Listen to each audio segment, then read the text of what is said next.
இந்தியாவினுடைய ஒட்டுமொத்த என்டர்டைன்மெண்ட் மீடியாவாக இருக்கிற ஒரே கட்சி எது? நம்ம பாலியல் ஜல்சா பார்ட்டி என்று சொல்லப்படுகிற பிஜேபி. சாதாரண சமூகத்து பையன், தாழ்த்தப்பட்ட பையன். ஏயா நீ அம்மாவும் பெரிய மொக்க, நாங்க மட்டும் தாழ்த்தப்பட்டவங்க. மனு தர்மம் தமிழர் தர்மம்னு பாருங்க. அப்படியானே? ஓ, அந்த தமிழர் தர்மத்தை தான் நீங்க புடிச்சு தொங்குறீங்க. தமிழ்நாட்டு அரசியல் அண்ணாமலை பேசினாலே அதிரும்ல.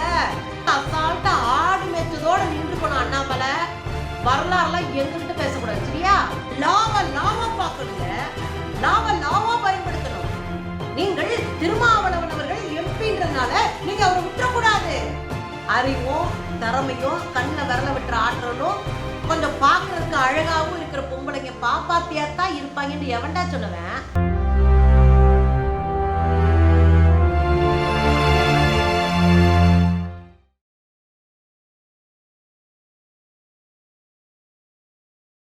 வணக்கம் தோழர்களே.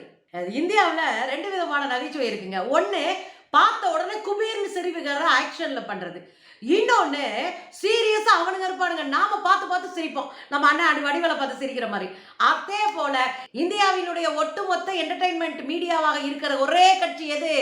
நம்ம பாலியல் ஜல்சா பார்ட்டி என்று சொல்லப்படுகிற பிஜேபி. ஏண்டா திரும்ப பிஜேபியை பாலியல்னு சொல்றீங்கன்னா அப்படியே திருந்துட்டு அதுக்குள்ள ஒரு அரசியல் இருக்கிறது. ஆமா இருக்கு. நான் சீரியல் எடுத்துக்கிட்டு இருக்கேன், இதுக்குள்ள அரசியல் இல்லை சினிமா எடுத்துட்டு இருக்கணும், இதற்குள் எந்த விதமான அரசியலும் இல்லை. இதுக்குள்ள அரசியல் இருக்கியா? நான் அரசியல் மட்டும்தான் பேச தெரியும், பேசுவேன். அதுல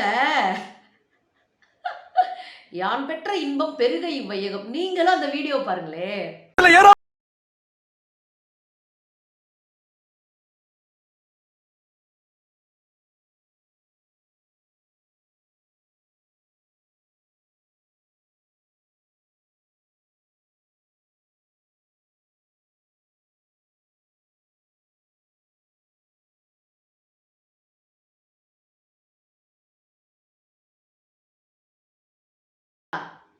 நாமெல்லாம் நினைச்சிட்டு இருக்கோம் பிஜேபி அரசியல் கட்சின்னு. இல்லை, அது நாடக கம்பெனி என்பதை நேற்று நம்ம பார்க்கலாம். போன வீடியோல அக்கா குஷ்புவோடைய ஷூட்டிங் ஸ்பாட் பார்த்தோம் இல்லையா?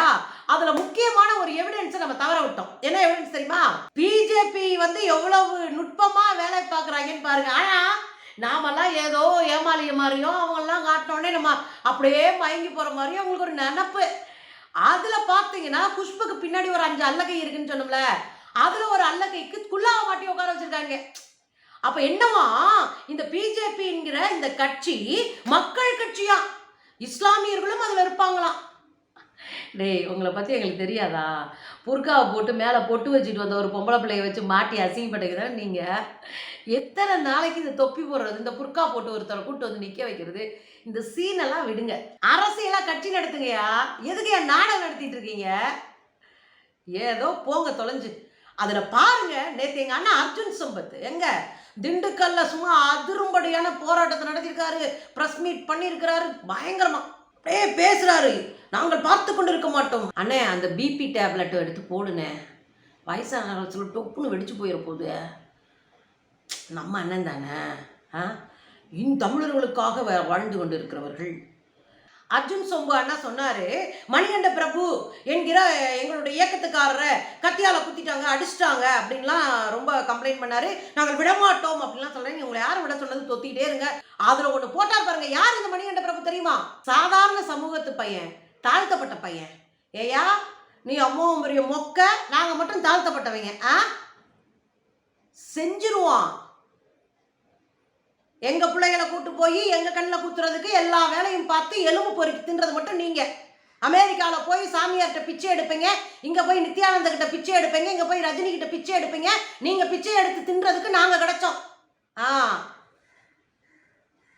அதுல நாங்க சாதாரண சாதி, நீங்க பொம்பளைங்களை நட்டகமா நிக்க வைக்கிறவரு.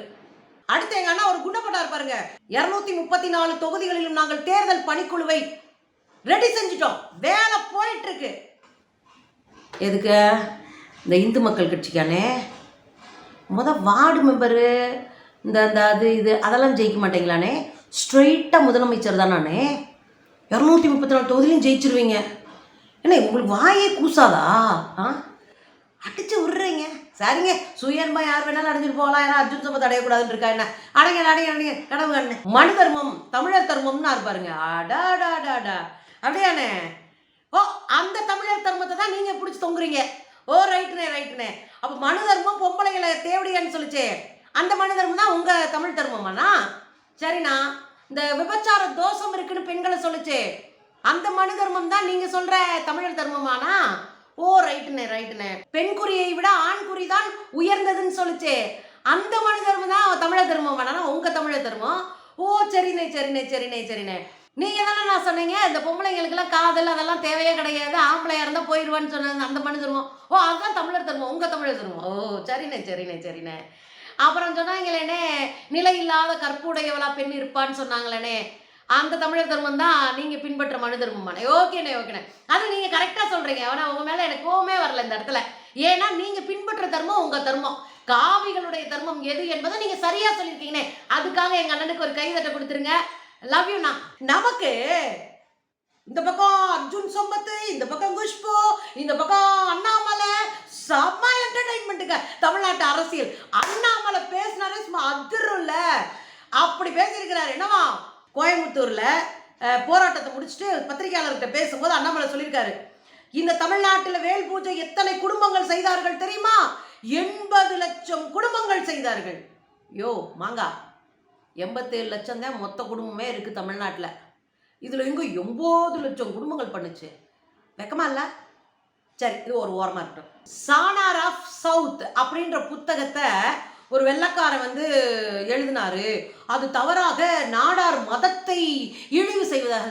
நாடார் சாதி தானே? ஓ புதுசா இப்போ உருவாக்கி விட்டாங்களோ? தமிழிசைக்கா வந்த பிறகு, பொறியூருண்டை பொன்னாரண்ணா வந்த பிறகு, இவருங்கெல்லாம் வந்த பிறகு ஒருவேளை மதமாக்கி விட்டாங்களோ? அப்போ இந்து மதம் உங்கள் மதம் இல்லையானே? நாடார் மதம் ஒரு குழப்பமா இருக்கேனே.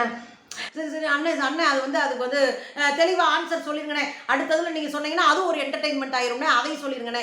சாணார் அப்படின்றது என்ன தெரியுமாண்ணே?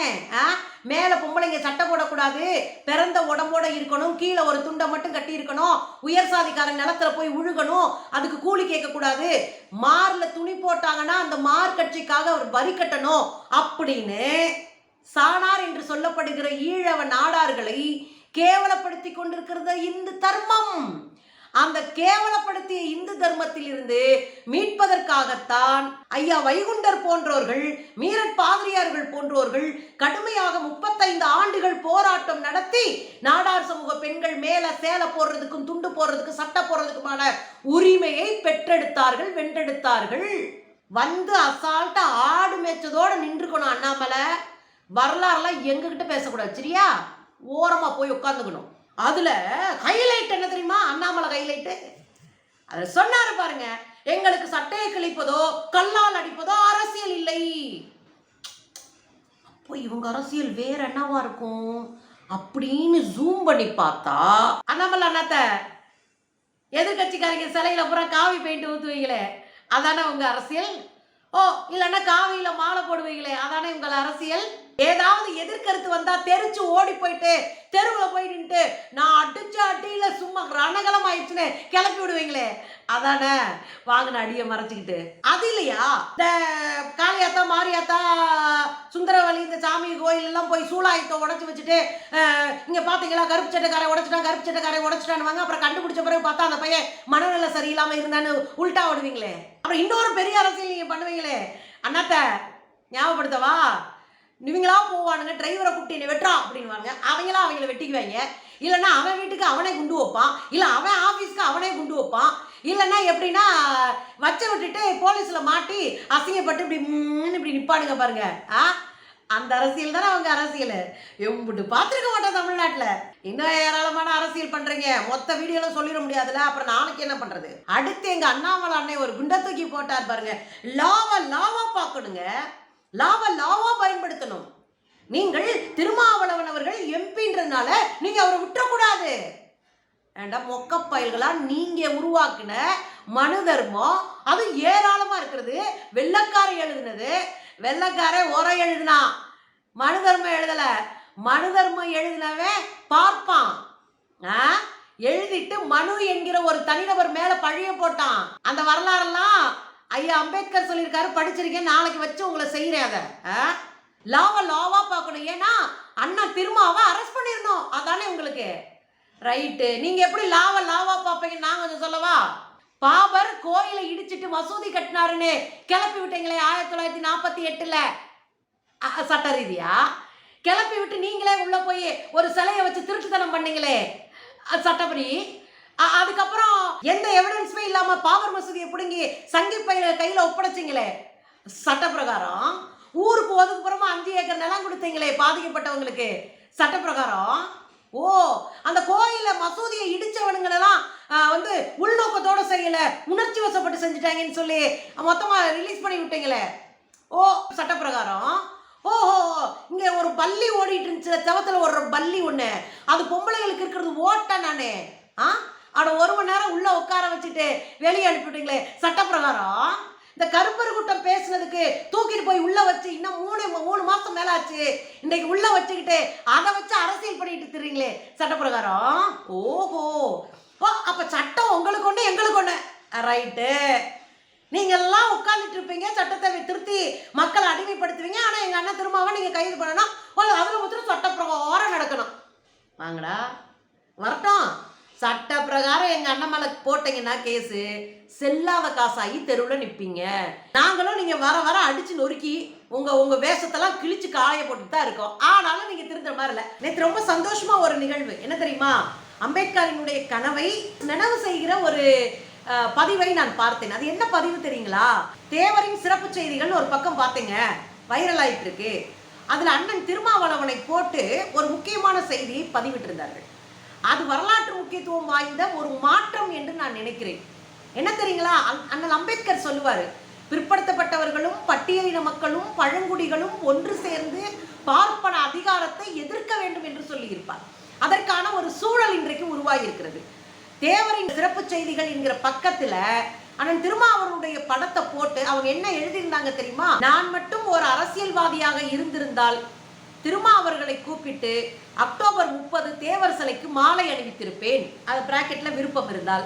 அதோடு ராமதாஸ் விட்ட அறிக்கையை கண்டித்து விட்டு, யாரே நம்ம டாக்டர் ராமதாஸ் விட்ட அறிக்கையை கண்டித்து விட்டு நான் ஒரு மாநாடு நடத்துவேன். என்ன மாநாடு தெரியுமா? டிஎன்டி 68 சாதிகள், டிஎன்டி டினோட்டிஃபைடு ட்ரைப்ஸ், அவங்கெல்லாம் பழங்குடிகள், அவங்களையெல்லாம் மிகவும் பிற்படுத்த பட்டியலில் போட்டு டினோட்டிஃபைட் கம்யூனிட்டியா மாத்தி இருக்கிறாங்க. மிக பல காலமாக போராட்டங்கள் நடந்து வருகிறது. அது தெரியவே தெரியாது பாதி இங்க இருக்கிற பிரபலைக்கல் சமூகத்துக்கு. வெறும் மீசையை முறுக்கி விட்டுட்டு பேசிட்டே வெட்டியா தெரியுங்க. ஆனால் டிஎன்டிடா, நீ ஒரு பழங்குடிடா, உன்னுடைய உரிமைகளை நீ இழந்திருக்கின்றதுக்கு இன்னைக்கு இருக்கிற சின்ன பசங்க நின்று அதை ஒரு இயக்கமாக வளர்த்துருக்காங்க. அப்படி ஒரு இந்த பேஜ் தான் அப்படின்னு நான் நினைக்கிறேன். இந்த பேஜை அவர் என்ன சொன்னாரு அப்படின்னா, திருமாவர்களை கூப்பிட்டு தேவர் சிலைக்கு மாலை போறது மட்டும் இல்ல, டாக்டர் ராமதாஸை கண்டிச்சு விட்டுட்டு 68 சாதியாக இருக்கிற டினோட்டிஃபைடு ட்ரைப்ஸ் இருக்காங்க பாரு, அவங்களுக்காகவும் ஓபிசியில உள்ளொதுக்கீடு இருக்கு இல்லையா, அதற்காகவும் ஒரு மாநாட்டை நடத்தி இருப்பேன். எனக்கு அவ்வளவு சந்தோஷம். என்ன தெரியுங்களா? கல்லர் சீரமைப்பு பள்ளிகளை குறித்து நான் பேச போது எனக்கு கொலை மிரட்டல் விட்டார்கள். நான் என்ன பேசுறேன்? கல்லர் சீரமைப்பு பள்ளிகளை புதுமைப்படுத்த வேண்டும், அதை ஒன்னொன்னா அடைச்சிட்டு இருக்கிறாங்க, அந்த பள்ளிக்கூடங்களை காப்பாற்றுவதற்கான போராட்டங்களை முன்னெடுக்க வேண்டும். பெண் குழந்தைகள், உசிலம்பட்டி பகுதியில் இருக்கிற பெண் குழந்தைகள் மிக அதிகமாக அதுல படிக்கிறாங்க, அதுல வாய்ப்பு இருக்கு, இதை மூடுவதன் மூலமாக அவங்க கல்வி கனவை அடைக்கிற மாதிரி ஆயிரும் அப்படின்னு நான் சொன்னதுக்கு எனக்கு கொலை மிரட்டல் விடப்பட்டது. எங்க உசிலம்பட்டி ஆட்களால. தேனி கர்ணன் நினைக்கிறேன், ஐ திங்க் ரொம்ப நாள் ஆச்சு, அது ஒரு 2-3 வருஷம் ஆச்சு. இப்போ அவர் சரியாயிட்டாருன்னு நினைக்கிறேன். அன்னைக்கு எனக்கு கொலை மிரட்டல் விடப்பட்டுச்சு. அதுக்கு பிறகு நான் விடவே இல்லை. தமிமுன் அன்சாரி எம்எல்ஏ அவர்களோட ஒரு செமினார்ல நான் பேச போகும்போது அவர்கிட்ட பேசி அந்த பள்ளிக்கூடத்தை காப்பாற்றுவதற்கு ஏதாவது செய்ய முடியுமா தோழர் என்று நான் கேட்டேன். கேட்ட உடனே அவர் சட்டப்பேரவையில் பேசி 80 கோடி ரூபாய் பள்ளிகளுக்காக ஒதுக்கி இருக்கிறார்கள் சட்டப்பேரவையில். சரிங்களா? சும்மா வெட்டியா பேசிட்டு போறவங்களுக்கு நான் சப்போர்ட் பண்ண மாட்டேன். இந்த மாற்றத்தை நான் ஆதரிக்கிறேன். என் தம்பிகள் கொண்டு வருகிற இந்த மாற்றத்திற்கு நானும் உடன் நிற்பேன். இதான் முதல் முறையை நான் பேசுறேன். சந்தோஷம்டா தம்பிங்களா. நம்மளை சாதியா பிரிச்சு நம்ம ஓட்டை வாங்கி தின்னுட்டு பார்ப்பனை நம்ம தலையில உட்காந்துட்டு அரசியல் பண்றான். நமக்கான உரிமைகளை, போராடி பெற்ற உரிமைகளை எல்லாம் புடுங்கி தின்னுட்டு போறான். முடிச்சுக்கிட்டீங்க பாருங்க. சந்தோஷம். ஒரு சின்ன கொசுறு தகவல். நான் பொதுவாக கமெண்ட்ஸ் எல்லாம் படிப்பேன். அதில் ஒருத்தர், இந்த அம்மா பாப்பாத்தி, அதாவது நான் பிராமினா, என்னவா கலரை பார்த்தா வண்டையா வயிறனே, இதை பார்த்தாலும் தெரிஞ்சுக்க வேண்டாம். இந்த உட்டாலங்கடி வேலை, உள்சால் ஓட்டுற வேலை, இதெல்லாம் எங்கிட்ட வைக்கிறீங்க, முகரையை பேத்துருவேன். அறிவும் திறமையும் கண்ணில் விரல விட்டுற ஆற்றலும் கொஞ்சம் பார்க்குறதுக்கு அழகாகவும் இருக்கிற பொம்பளைங்க பாப்பாத்தியாத்தான் இருப்பாங்கன்னு எவன்டா சொன்னவன்? எங்கள் வீட்டு பிள்ளைங்களாம் அறிவாகவும் அழகாகவும் சமூக அக்கறையோடும் அதிகாரத்தை எடுத்தும் கண்ணில் விரல விட்டு ஆட்டுற பிள்ளைங்க இல்லையா? அது போன மாதம் வரைக்கும் என்னைய தெலுங்கு சக்லிச்சின்னாங்க. நான் சரிடான்ட்டேன். ஓகே, தெலுங்கு சக்லிச்சி அப்படின்னேன். இன்னைக்கு என்னடா புது உருட்டா இருக்கு பாப்பாத்தின, இந்த உருட்டெல்லாம் என்கிட்ட வச்சுக்க கூடாது, சாத்திடுவேன்.